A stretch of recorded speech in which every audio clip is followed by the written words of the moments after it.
આપણે શું છે તરત અંજાઈ બહુ જાય, આપણે પ્રભાવિત તરત થઈ જાય. એટલે પછી સંસ્કૃત આપણા શાસ્ત્રો ઉપર પુસ્તકો લખે, અંગ્રેજીમાં બુકો લખે, એટલે આપણને એમ થાય કે જો તો ખરા બીજા લોકો આપણા શાસ્ત્રોની મહિમા કરે છે. પણ ખરેખર અંદર ખાને આ લોકોનું ષડયંત્ર હોય ભારતના શાસ્ત્રોને દુનિયાની સામે એવી રીતે રજૂ કરવા કે દુનિયાના બીજા લોકોને ભારતના ધર્મ પ્રત્યે ઘૃણા થાય કે આ કઈ ટાઈપના લોકો છે. ખરેખર તો એનું છુપું ષડયંત્ર હોય છે. મેક્સ મુલર કરીને જર્મન વિચારક થઈ ગયો. મેક્સ મુલર તો બહુ જ જાણીતો, અત્યંત જાણીતો, ઓક્સફોર્ડમાં ભણેલો. ઓક્સફોર્ડ પોતે જર્મન નો હતો એટલે જર્મની નો હતો એટલે જર્મન ભાષા જાણે. ઓક્સફોર્ડ એટલે લંડનમાં, ઇંગ્લેન્ડમાં યુનિવર્સિટી, એટલે જર્મનોને અંગ્રેજી ના ફાવે પણ એ ઇંગ્લેન્ડમાં ભણ્યો એટલે એને અંગ્રેજી પણ ફાવે. અને પછી એને સંસ્કૃતનો અભ્યાસ કર્યો એટલે સંસ્કૃત ખૂબ સારું જાણે. પછી 19મી સદીના અંતમાં ને 20મી સદીની શરૂઆતમાં બ્રિટિશ ઓક્યુપાઈડ બિહાર, એટલે ઈ સમયનું જે બિહાર હતું અંગ્રેજોના શાસન નીચે 20મી સદીની શરૂઆતમાં જે, તો બિહારમાં એક અંગ્રેજ પેદા થયો, આર્થર મેકડોનલ્ડ એનું નામ. આર્થર મેકડોનલ્ડ કરીને એ ભારતના બિહારમાં જ જન્મ્યો. કારણ કે અંગ્રેજો તો પોતાના પરિવારને લઈને આવતા, બધા ઓફિસરો અહીંયા જ રહેતા, અહીંયા જ ખાતા પીતા, બધું અહીંયા જ પરિવારની સાથે રહેતા. તો એનો જન્મ તો બિહારમાં થયો, પણ એને સરકારે ભણવા બ્રિટેન મોકલ્યો. ત્યાં ભણ્યો, પછી સંસ્કૃતનો પણ એને અભ્યાસ કર્યો અહીંયા આવીને, અને પછી એને સરકારી નોકરીએ લગાડ્યો, અંગ્રેજ સરકારની નોકરીએ. અને નોકરી શું હતી કે જેટલા પણ ભારતના શાસ્ત્રો છે એને બધાય અંગ્રેજીમાં અનુવાદ કરવાનું, અને શાસ્ત્રોને એવી રીતે તોડી મરોડીને અંગ્રેજીમાં અનુવાદ કરવાનું કે દુનિયાના લોકોને ઘૃણા પેદા થાય કે આ સનાતન સંસ્કૃતિમાં લોકો આવા છે. એટલે મેક્સ મુલર સૌથી પહેલો હતો, પછી આ આર્થર મેકડોનલ્ડ એ બીજો. હવે મેક્સ મુલરે તો બધા વેદોનો ઉપનિષદોનો અભ્યાસ કર્યો અને શરૂઆતમાં એને પુસ્તકો લખવાની ચાલુ કરી. તો શરૂઆતનું એનું લખાણ વાંચું ને તો મને એમ દેખાય કે ના, જો આને છેડછાડ કરી, આપણા શાસ્ત્રનું છેડછાડ આપણને એ વૃત્તિ દેખાય આવે. પણ ધીમે ધીમે સરકાર તરફથી એને દબાણ આવ્યું કે હજી આને કરો, હજી આને કરો, તો કે હજી આ શાસ્ત્રો બદલો બદલો. ત્યાં જેમ જેમ એનો અભ્યાસ ઊંડો થતો ગયો મેક્સ મુલરનો, ત્યારે એક સ્થિતિ એવી આવી ગઈ કે મેક્સ મુલરે ના પાડી દીધી કે હું આ શાસ્ત્રોને બદલી શકું એમ નથી, આ શાસ્ત્રોએ મને બદલી નાખ્યો છે.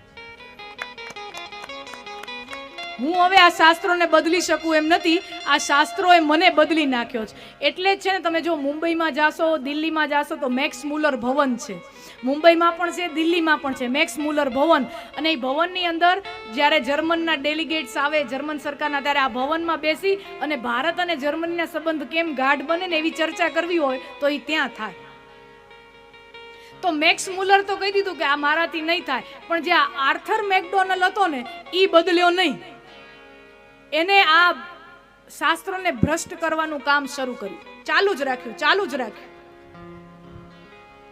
અને એને પોતાના પુસ્તકમાં શું લખ્યું કે આ લિંગ જે શિવલિંગ તરીકે પૂજે છે આ ભારતના અબુધ લોકો, એ શું છે?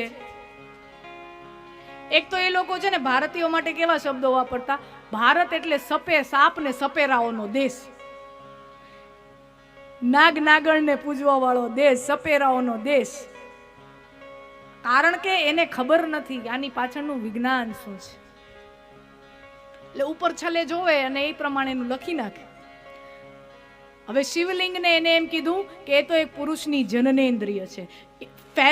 એન્શિયન્ટ ઇન્ડિયન્સ were ફેલા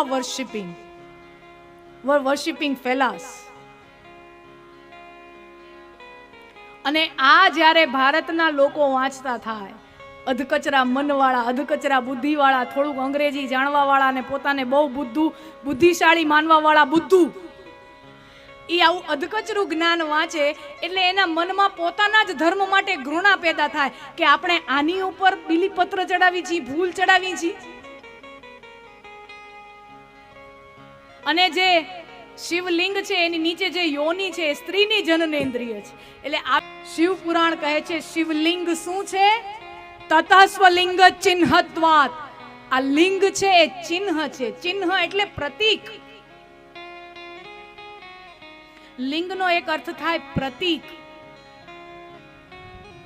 સંસ્કૃતમાં એક શબ્દના અનેકો અર્થ થતા હોય. જેવી રીતે સૂત્ર. હવે આ સૂત્ર શબ્દ સંસ્કૃતનો છે તો એના અનેકો અર્થ થાય. એક સૂત્ર એટલે દોરો, ધાગો, એમ કે ને એક સૂત્રે બાંધ્યા, તો એક સૂત્ર એટલે દોરો, ધાગો.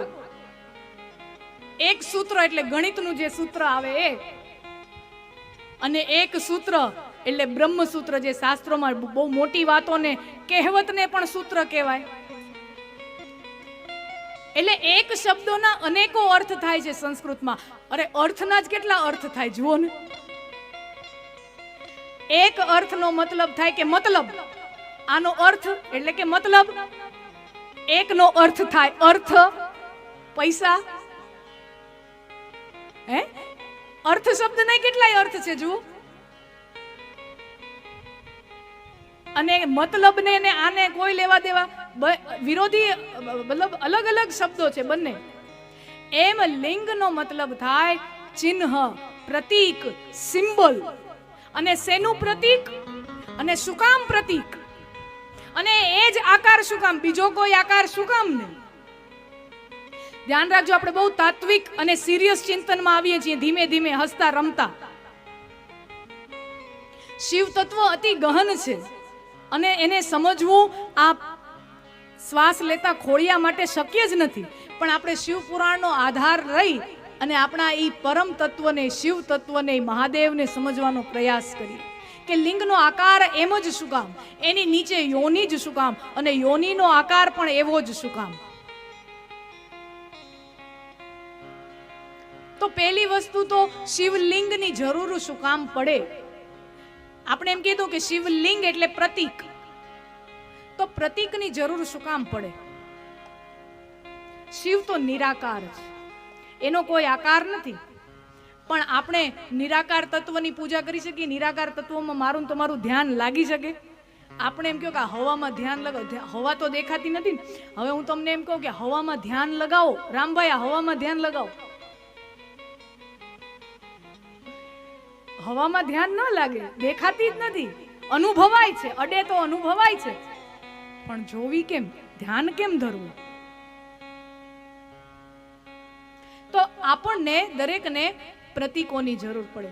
અને માત્ર ધર્મને જ પ્રતીકની જરૂર પડે એવું નથી. દુનિયાના તમામ સંસ્થાઓને, દુનિયાની તમામ, એ પછી ધંધાકીય સંસ્થા હોય, નાણાકીય, કાયદાકીય, મિલિટરી હોય, ગમે હોય, પ્રતીક વગર. એટલે તમે જોજો મિલિટરીની જે પણ એક અલગ રેજિમેન્ટ હોય ને, દરેકનો પોતાનો ધ્વજ હોય, દરેકનો પોતાનો અલગ યુનિફોર્મ હોય, દરેકનો પોતાનો અલગ બિલ્લો હોય. એની શું કામ જરૂર પડે? કારણ કે એક ઓળખાણ છે કે હું આનો સદસ્ય છું, એક આઈડેન્ટિટી છે. દરેક દેશને પોતાનો ધ્વજ, દેશનો કોઈ, આ તો ઠીક છે આકાર તમે નકશામાં આપી દો, બાકી ભગવાન માટે તો કોઈ દેશ છે જ નહીં. ઈશ્વર માટે આપણે તો અહીંયા આ દોરી ચોક પાડીને આવી રીતે બોર્ડરો બનાવી દીધી. ઈશ્વર માટે કોઈ બોર્ડર છે જ નહીં. એના માટે તો એક પૃથ્વીનો દડો એટલા રજ માત્ર જેટલો છે. બ્રહ્માંડ તો કેટલું વિશાળ છે. ઈશ્વર માટે તો આ પૃથ્વી એક રજકણ માત્ર છે.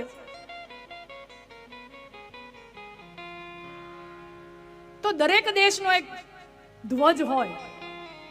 શું કામ? તો કે આ પછી તિરંગો લહેરાતો હોય તો સમજી જવાનું કે આ ભારત છે. ફલાણો ધ્વજ લટકે તો સમજી જવાનું અમેરિકા છે, આ ઇંગ્લેન્ડ છે, આ ચાઇનાનો છે. સમજી જાય લોકો કે અહીંયા આની વાત થાય છે. ટૂંકમાં માણસનું મન છે પ્રતીક વગર કામ કરી શકતું નથી. હમણાં આવતે મહિનેથી IPL ચાલુ થશે, હે, તો 8-10 ટીમો હોય, દરેક ટીમોનો પોતાનો એક સિમ્બોલ હોય છે ને, લોગો હોય છે ને. શું જરૂર નહીતર? ક્રિકેટ તો રમો, દડો ફેંકો ને મારો, બસ એટલું જ છે ને, બીજું શું છે ક્રિકેટ એટલે? ના, એમ ન ચાલે. દરેક ટીમનો પોતાનું એક પ્રતીક જોઈએ. ટૂંકમાં માણસનું મન પ્રતીક વગર ચાલી શકે એમ જ નથી. પ્રતીક તો જોઈએ. હવે હું ભારત દેશને પ્રેમ કરું છું, બધા ભારતીયો મારા ભાઈ બહેન છે, આવું આપણે શાળામાં ભણતા હતા ત્યારથી ખબર છે. ભારત મારો દેશ છે, બધા ભારતીયો મારા ભાઈ બહેન છે, અને બધા ભારતીયો માટે મને પ્રેમ છે, અને ભારત માટે પણ મને પ્રેમ છે. પણ એ પ્રેમને દર્શાવવો કેમ? હું શું કાશ્મીરથી લઈને કન્યાકુમારી સુધી હાલતા હાલતા બધાને પગે લાગતી જાઉં?